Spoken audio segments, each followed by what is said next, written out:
The iPhone 16 Pro Max boasts the largest display ever in an iPhone at 6.9 inches as well as the longest tested battery life of any iPhone yet. We also appreciate the camera upgrades and camera control button, but Apple Intelligence lacks that wow feature for now and the charging speed could use a boost.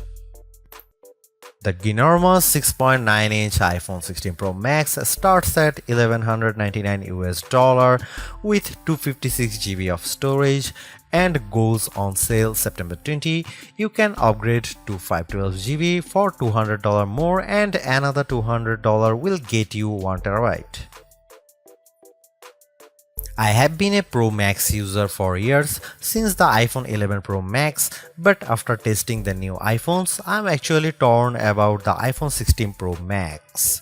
It has the largest display ever of any iPhone at 6.9 inches. Yes, the thinner bezels help keep the device somewhat compact, but it is still taller, wider and heavier than the iPhone 15 Pro Max, which I thought was the near perfect size and weight for a big screen phone. I have gone from feeling like I cheated the system to feeling slightly cheated. This might be an unpopular opinion, but I think the new Pro Max is a little too big, at least for my hands. It's more of a stretch now to do simple things like scrolling through web pages or TikTok, and once you put a case on your iPhone 16 Pro Max, it's like a mini tank. The good news is that the Pro Max is built to be more durable. In addition to having a titanium band, Apple claims that the improved ceramic shield display on this model is 50% tougher than the last generation. We can't drop these units, but on paper it's encouraging. The iPhone 16 Pro Max comes in 4 colors: titanium white, titanium black, natural titanium and desert titanium. Our iPhone 16 Pro came in the natural, which looks fairly modern, but I prefer the desert color as it pops more.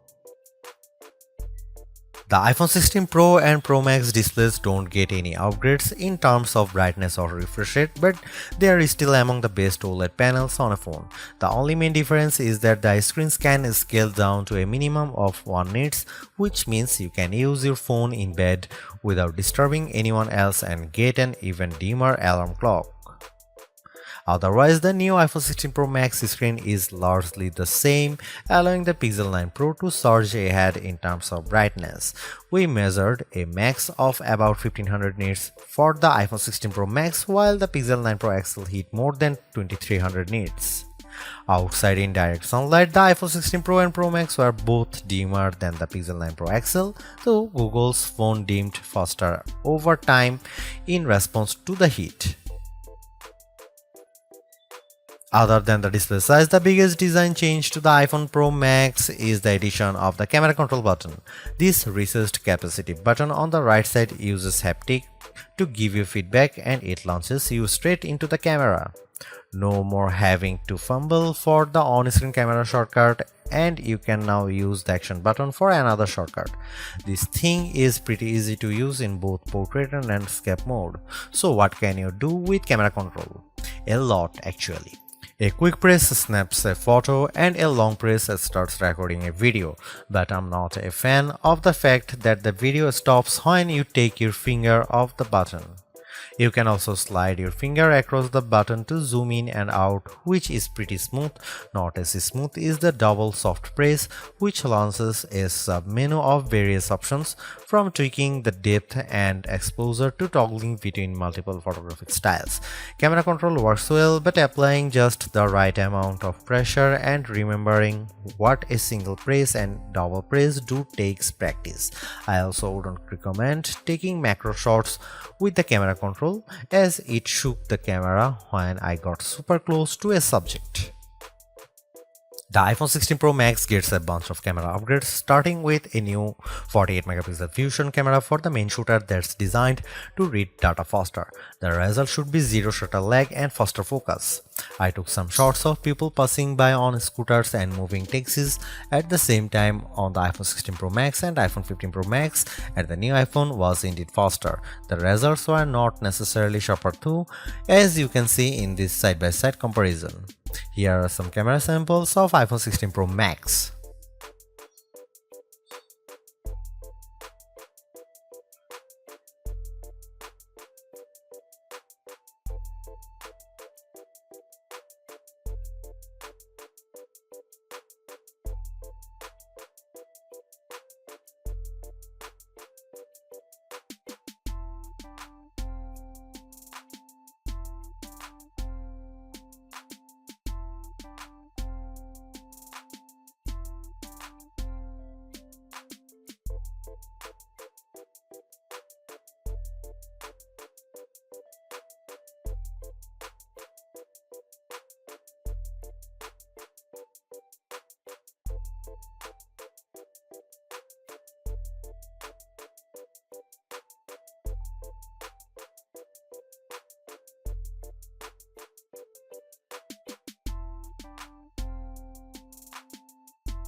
The iPhone 16 Pro Max's video gets an upgrade with 4K video capture up to 120 frames per second, and there's some pretty neat things you can do with that footage. Using the playback speed controls, I could slow down a ping pong match to 50%, 25% or 20%, and the footage still looked sharp. Apple Intelligence is Apple's version of AI that's designed to be more secure and helpful than what Samsung and Google offer. But right now, Apple Intelligence is more of a tease since it's in developer beta right now and it won't launch for the rest of us until October. Even then, certain features won't be available such as visual intelligence and ChatGPT integration. So what will you be able to do with the Apple Intelligence starting in October? It starts with a new Siri. The assistant has been revamped, starting with a redesigned that makes the whole outside of the display glow when summoned. And you can type to Siri. Now you are in a situation where you don't want to use your voice. Siri is definitely more forgiving of screws up, as you can correct yourself on the fly and it will still get your command right. I started a timer and changed the time mid-sentence without a problem. You can also ask follow-up questions and Siri will get for the context. Apple Intelligence also delivers a wide range of writing tools. You can have the iPhone 16 Pro proofread your copy for grammar and word choice, or get help rewriting if you want to go for, say, a more professional tone. For example, I put together a mock email demanding a raise and I got something back that is much more appropriate. You can also have Apple Intelligence summarize long passages of text as I did with a few notes. I wish you didn't have to select all text first, but I did get a fairly good summary of the key points for my short list of this video. Don't want to look up how-to articles? Siri leverages large language models and Apple support info to give you step-by-step instructions on how to do lots of stuffs on your iPhone, from making screen recordings to scheduling a text. This is a game changer for kids who play the IT person for their parents like me. If you are looking for an Apple Intelligence feature that tugs at the heartstrings, try making a memory movie. Just enter a key phrase as you prompt and specify the mood, and you will see the iPhone 16 Pro Max create a movie out of thin air complete with music. Clean up in the Photos app, a way overdue feature compared to what you will find on the Pixel and Galaxy, but it is still nice to have. You can remove unwanted objects or people in the frame with just a tap. The cleanup feature worked fairly well when I tried to remove a person from a selfie, but you will get the best results if the background isn't too complicated. The iPhone 16 Pro Max features 8GB of RAM and Apple's new A18 Pro chip built on 2nd generation 3nm tech, which blows away the Android competition in CPU performance through not graphics. I was sucked in by the Infinity Nikki game, which was in beta during testing. The open world puzzler has console-like visuals, complete with realistic looking rippling water and smooth animation as you use a special floating dress to jump from one platform to another. On Geekbench, which measures overall performance, the new iPhones are nearly 50% faster than the Galaxy S24 Ultra Snapdragon 8 Gen 3 chip on single core and 15% higher on multi-core performance. The latest Tensor G4 Pixel phones aren't in the same league.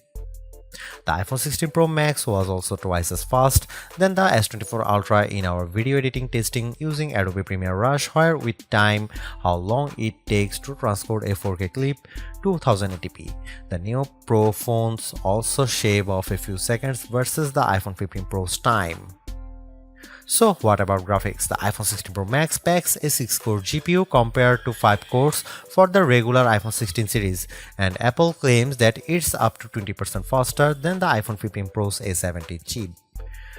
On the 3D Mark Solar Bay graphics test, which has support for ray tracing, the iPhone 16 Pro was 22% faster than the iPhone 15 Pro. However, that's still 18% behind the Galaxy S24 Ultra, which also delivered higher frame rates on the test.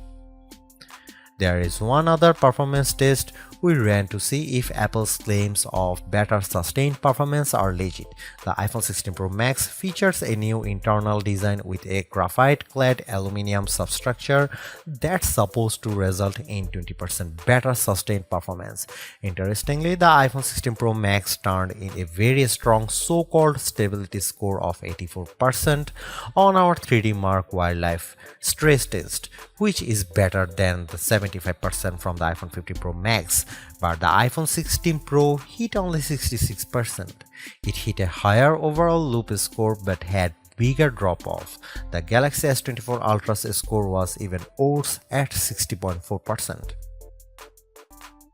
The iPhone 16 Pro Max is indeed an iterative upgrade, and maybe it wouldn't feel that way if Apple Intelligence was available today along with all the promised features. Instead, it's going to trickle out over time, so I would not to be in a rush to upgrade. Having said that, I think that iPhone 16 Pro Max is the best phone money can buy right now if you want the biggest screen and longest battery life. It lags in zoom versus the S24 Ultra, but you get more endurance, better camera quality, and plenty of creative features like photographic styles and audio mix. I actually preferred the AI capabilities of the Pixel 9 Pro XL series with its smarter Gemini Live voice assistant and other features like Add Me for photos and Pixel screenshots. But the Pixel's performance and battery life trail the iPhone 16 Pro Max. For me, the iPhone 16 Pro Max retains its title as the best phone, but it's not because of Apple Intelligence.